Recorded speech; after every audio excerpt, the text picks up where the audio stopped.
আসলে আমি আমাকে জুলাই যোদ্ধা হিসেবে পরিচয় দিই না, আমি দিই আমাকে 24-এর যোদ্ধা হিসেবে পরিচয়। আসলে জুলাই শুধু একটা মাসের জন্য আমরা ফ্যাসিবাদের আন্দোলনে জুলাই আগস্টের যোদ্ধা বা আমি 24-এর যোদ্ধা হিসেবে পরিচয় দিই নিজেকে, আমি এটাই করি।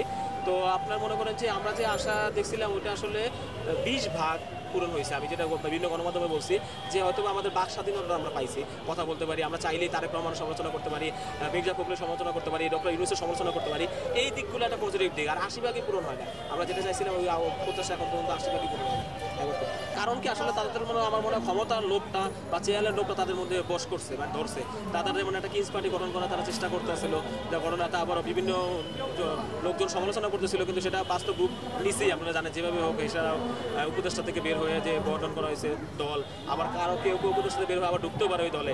তো আসলে ওই সব দিকগুলো আমার মনে হয় ওইদিকে লোভটা ঢুকে যাওয়ার কারণে আসলে এই জিনিসগুলো বাস্তবায়ন করে নেয়। তারা আসলে মনে হয় দল গোছানো নিয়ে ব্যস্ত ছিল। আমরা এতদিন পরে আসলে যেটা বুঝতে পারতেছি যে আজকে 10 মাসের পরে যে তাদের মনে হয় মাথার ভিতরে আসলে ওইটাই ছিল যে সুযোগ পাইছি একটা কিছু দল করে। আসলে আমাদের মনে হয় চিন্তা ছিল না, নাইলে এটা সম্ভব ছিল।